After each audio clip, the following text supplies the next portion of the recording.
স্পষ্ট সংগ্রাম।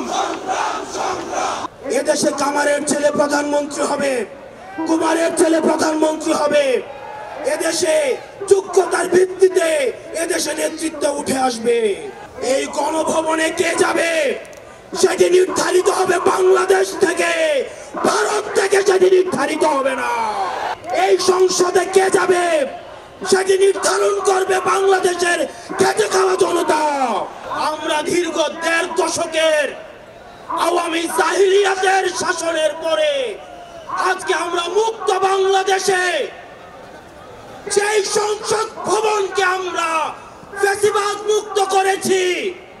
সেই সংসদ ভবনের সামনে আমরা গণতান্ত্রিক প্রক্রিয়ায় সেই সংসদ ভবনে যাওয়ার জন্য আজকে আমরা মানিক মিয়া এভিনিউতে এসে দাঁড়িয়েছি। প্রিয় দেশবাসী, আপনারা জানেন দীর্ঘ ১.৫ দশকের বেশি সময় ধরে আমাদের দেশে ছিল বিচারহীনতার সংস্কৃতি। লগি বৈঠা থেকে শুরু করে ২০০৯ সালে আমাদের দেশের যারা ডিফেন্স অফ ফার্স্ট লাইন বিডিআরদেরকে আপনারা দেখেছেন কিভাবে ভারতীয় আগ্রাসনের মধ্য দিয়ে হত্যা করা হয়েছে। প্রিয় দেশবাসী, আপনারা দেখেছেন এই স্পষ্ট বিডিআর হত্যাকাণ্ডকে বিডিআর বিদ্রোহ হিসাবে চালানো হয়েছে। আপনারা দেখেছেন শাপলা চত্বরে আমাদের দাড়ি টুপিওয়ালা ভাইদের উপরে রাতের অন্ধকারে কিভাবে জেনোসাইড চালানো হয়েছে। আমাদের দাড়ি টুপিওয়ালা ভাইদের সামনে থেকে কিভাবে মাইক কেড়ে নিয়ে যাওয়া হয়েছে।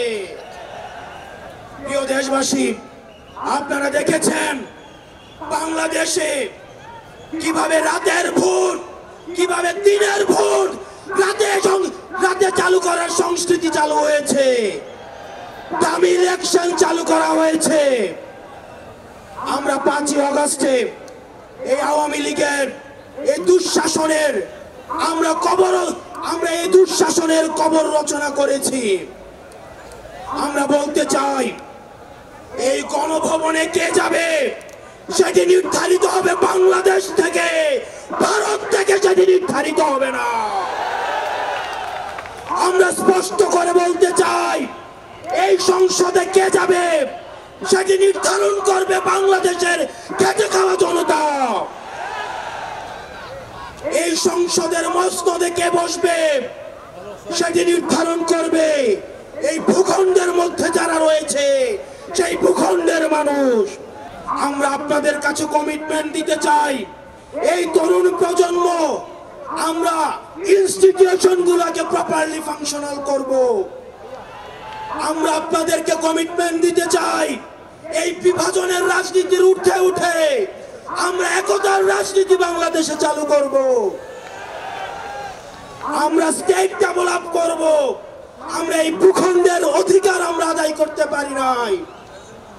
আমাদেরকে মাথায় রাখতে হবে বিদেশের সাথে আমাদের বন্ধুত্বপূর্ণ সম্পর্ক থাকবে, কিন্তু কোনো প্রেসক্রিপশনের সম্পর্ক থাকবে না। আমরা স্পষ্ট ভাষায় বলতে চাই, আমাদের যখন একটা ছেলে রাস্তায় রক্ত দেওয়া শিখে গিয়েছে, আমাদেরকে কেউ রক্ত দেওয়া থেকে দমায় রাখতে পারবে না। সুতরাং আমরা স্পষ্ট ভাষায় বলতে চাই, আমাদের প্রবীণ রাজনীতিবিদ যারা রয়েছে তাদের অভিজ্ঞতা এবং তরুণদের তেজদীপ্ত এবং অকুত ভয় যে নেচার রয়েছে সেটার মিথস্ক্রিয়ায় আমরা পরবর্তী বাংলাদেশ বিনির্মাণ করব। আমরা যতদিন না পর্যন্ত আমরা নিশ্চিত করতে চাই এদেশ থেকে পরিবারতন্ত্র, এদেশ থেকে কবরস্থ হয়েছে। এদেশে কামারের ছেলে প্রধানমন্ত্রী হবে, কুমারের ছেলে প্রধানমন্ত্রী হবে। এদেশে যোগ্যতার ভিত্তিতে এদেশে নেতৃত্ব উঠে আসবে। আমরা স্পষ্ট করতে চাই, আমরা একটা সুন্দর বাংলাদেশ গড়তে চাই, যে বাংলাদেশে আমাদের মধ্যে কোনো ধরনের ভেদাভেদ থাকবে না, রাজনৈতিক আমাদের রাজনৈতিক পরমত সহিষ্ণুতা থাকবে, মত প্রকাশের স্বাধীনতা থাকবে, আমাদের দ্বিমত প্রকাশের স্বাধীনতা থাকবে।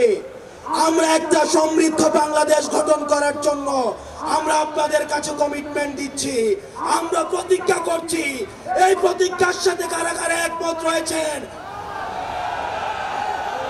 ও ইনকিলাব জিন্দাবাদ, ইনকিলাব জিন্দাবাদ, ইনকিলাব জিন্দাবাদ, ইনকিলাব জিন্দাবাদ।